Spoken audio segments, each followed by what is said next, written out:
উপস্থিত নাট্যকর্মী, সহযোদ্ধা, বন্ধু, বড় ভাই, গুরুজন ব্যক্তি, কথা খুব সামান্য। প্রথমে যেটা আসলে বলতে চাই যে এই কয়েকদিনে যা ঘটেছে আপনারাও ঘুমাতে পারেননি, আমরাও কেউ ঘুমাতে পারিনি, এখনো পারছি না। একটা রেজিম তৈরি হয়েছিল যেটা আমাদের দেশে আমরা দীর্ঘদিন আমাদের ঘাড়ের উপরে একটা চাপ ফিল করেছিলাম। এমন কেউ বলতে পারবে না যে এই চাপটা ফিল করিনি। আমি প্রথমে এই কথার শুরুতে আমি পরিষ্কারভাবে বলতে চাই, আমি থিয়েটার করি, আমরা নাট্য চর্চা করি, শিল্পের চর্চা করি, আমরা কোনো রাজনৈতিক দলের না, আমাদের কোনো রাজনৈতিক দল নাই, কিন্তু আমরা ভীষণ ভীষণভাবে রাজনৈতিক। এই কথাটা বলে আমি শুরু করতে চাই। আমরা দেখেছি এই শিল্পকলা একাডেমি সহ সারা বাংলাদেশের শিল্পকলা একাডেমিগুলোতে কি হয়েছে। যে থিয়েটার গ্রুপ, থিয়েটার ফেডারেশন, পথনাটক পরিষদ সহ যে ফোরামগুলো ছিল, যে প্রতিষ্ঠানগুলো ছিল, সেইগুলো শেখ হাসিনা সরকারের যে রেজিম তৈরি হয়েছিল সেই রেজিমের মতো করেই তারা এগুলোকে চালিয়েছে। সেইখানে কারো কোনো কথা বলার সুযোগ ছিল না। আমাদের প্রথম দাবি, এই দাবিগুলো যে এই রেজিমের যে কাঠামো রয়েছে এই কাঠামোটা এখনই ভাঙতে হবে, সেটা আপনারাই করবেন। আমরা বিক্ষুব্ধ থিয়েটার কর্মীগণ বলতে যারা দাঁড়িয়েছে, অনেকে ফেসবুকে অনেক কথা বলেছেন, এই মানুষগুলোকে দেখেন যারা দাঁড়িয়েছে, ভাই আমরা কোনোদিন, আমি নিশ্চয়তা দিয়ে বলতে পারি, আমরা কোনোদিন আপনাদেরকে বলবো না ওই চেয়ার আমাদেরকে বসাই দেন। আমরা কোনোদিন বলবো না যে ভাই আমার এই টাকাটা দেন, আমার এই টাকাটা দরকার, আমরা এই টাকার সুবিধার জন্য আপনার কাছে আমি নাটক করতে যাব না। আমরা আমাদের প্রয়োজনে নাটক করি। আমাদের যদি গভর্নমেন্টের কোনো ধরনের ইয়ে থাকে সেটা সবার জন্য প্রযোজ্য, সেটা অন্য জিনিস। কিন্তু আমরা আমাদেরকে দেখেন, অনেকে বিভ্রান্তি ছড়াবেন না, বিভ্রান্ত হওয়ার কিছু নাই। আমরা পরবর্তীতে চেষ্টা করব, আমরা বলছি যে আমরা এরপরে বিক্ষুব্ধ থিয়েটার কর্মী হয়তো কোনো ভূমিকাই আর থাকবে না। যদি ন্যায্যতার জন্য দাঁড়াতে হয় আমরা তবেই দাঁড়াবো, আদারওয়াইজ কোনো উদ্দেশ্য আমাদের নাই, এটা আমরা ক্লিয়ার করতে চাই। আমরা পরবর্তীতে আমরা কিছু যেভাবে গ্রুপ থিয়েটার ফেডারেশনকে কিংবা পথনাটক পরিষদকে কিংবা শিল্পকলা একাডেমির কাঠামোকে থিয়েটারের প্রয়োজনে সাজানো প্রয়োজন, গণতান্ত্রিক রূপান্তর প্রয়োজন, যে কথাটি আমরা ব্যানারে বলেছি, সেটির একটি রূপরেখা আমরা আপনাদের নিয়েই তৈরি করতে চাই। সেটির জন্য আমরা বড় করে আপনাদেরকে ডাকবো, আপনারা করবেন, আমাদের কোনো রাখবেন, আমরা সাজেশন করবো, আমরা হয়তো কিছু দেবো, আপনারা দিবেন, দিয়ে সেই জায়গাটা তৈরি করেন। এবং আমার মনে হয় এখনই একদম সঠিক সময় এই রূপান্তর ঘটানো, কারণ আবার আরেকটা দল অলরেডি দখলদারিত্ব শুরু হয়েছে, আমরা সেটাকে পছন্দ করি না। এক দল গিয়েছে, আরেক দল এসে দখল করছে প্রত্যেকটা জায়গায়, বাজার, হাটঘাট, আমরা এইটাকেও সাপোর্ট করি না, এটার বিরুদ্ধে আমরা দাঁড়াতে রাজি আছি এবং আমরা দাঁড়াবো। সেই দখলদারিত্বের প্রক্রিয়াও শুরু হয়েছে।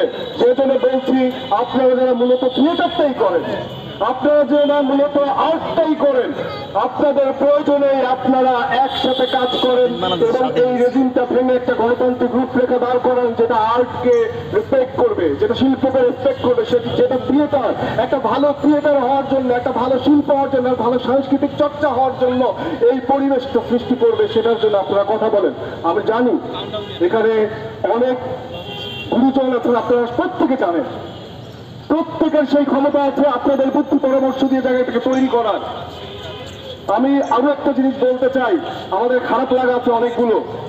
আমরা যারা ছাত্র জনতার যখন তাদের উপরে গুলি চলেছে আমরা দাঁড়িয়েছিলাম, আপনারা অনেকেই সমর্থন দিয়েছিলেন, অনেকেই এসেছেন, আমরা তাদেরকে সাধুবাদ জানাই। কিন্তু পাশাপাশি এটাও বলতে চাই, বঙ্গবন্ধুর বাড়িতে যে আগুন লাগানো হয়েছে সেটারও ক্ষমা আমরা চাই না, সেটারও রক্ষা আমাদেরকেই করতে হবে এবং এর ঘৃণা আমরা এখান থেকে, নিন্দা এখান থেকে আমরা জানাতে চাই।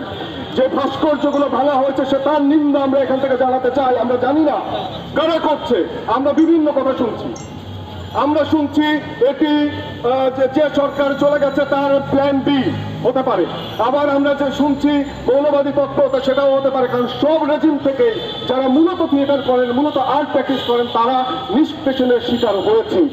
আমরা কাউকে বিশ্বাস করি না, কিন্তু আমরা চাই এগুলো রক্ষা হোক, একটা সাংস্কৃতিক রাষ্ট্র তৈরি হোক, সেই জিনিসটা দরকার।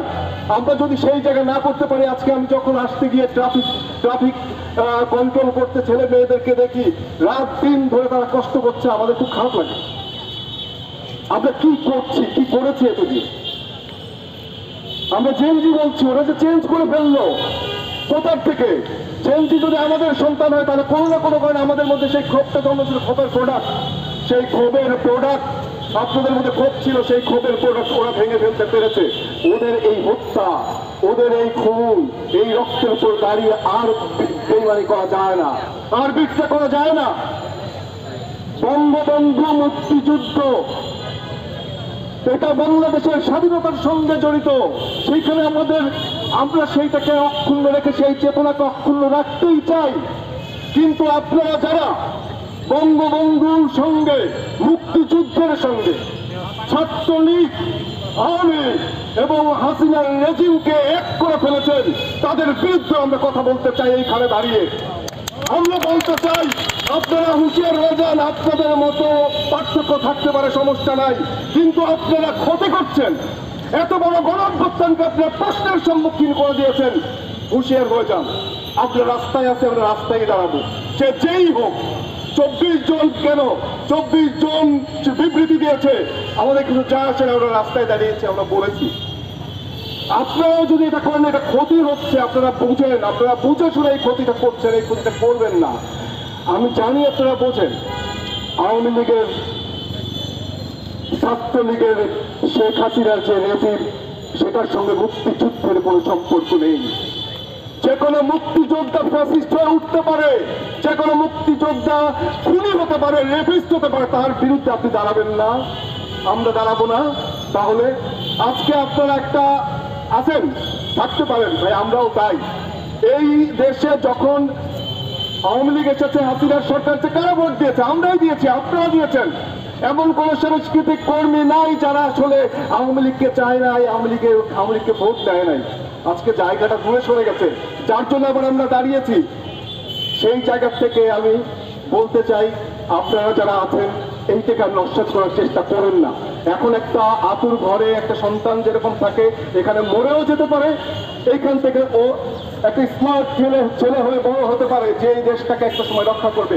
তার জন্য দেশ, আমাদের জন্য না, আমাদের পরবর্তী জেনারেশন, ওদের জন্য দেশটা তৈরি করে রেখে যাওয়াটা আমাদের জন্য খুব প্রয়োজন। ওদের জন্য সাংস্কৃতিক ক্ষেত্রটাকে তৈরি করে রেখে যাওয়া আমাদের প্রয়োজন। যাই হোক, আমি উত্তেজনার বসেই কথাগুলো বলেছি, কিন্তু আমাদের ভেতরে এই ক্ষোভগুলো রয়েছে। এইখানে যারা দাঁড়িয়ে আছে, এই ক্ষোভগুলো রয়েছে। আমাদের যারা শিখিয়েছেন, যাদের কাছ থেকে আমরা থিয়েটার শিল্প শিখেছি, তাদের অনেকেই আমাদের এই মুভমেন্টের পেছন থেকে অনেকে আমাদেরকে এগিয়ে দিয়েছেন, সহযোগিতা করেছেন, বিভিন্ন পরামর্শ দিয়েছেন। আজকে আমরা তাদেরকেও ধন্যবাদ জানাই।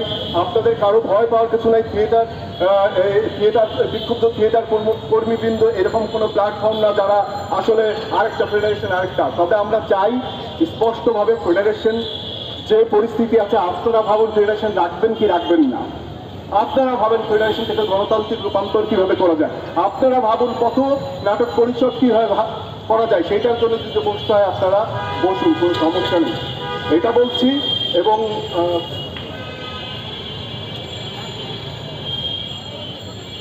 ওকে, আর আমরা অনেক তরুণী যারা শিল্প সংস্কৃতির সঙ্গে জড়িত, আপনারা আমাদের সঙ্গে এসেছেন, আমরা তাদেরকে ধন্যবাদ জানাই আন্তরিকভাবে। আপনারা থাকবেন, এই প্ল্যাটফর্ম আসলে কিছু না, আমাদের এখানে কোনো সভাপতি সেক্রেটারি নাই, এবং এইটা আমরা বাড়াইতে থাকবো। আপনারাও এদের মধ্যে হবেন, তারপরে বসে আপনারা ঠিকঠাক করেন।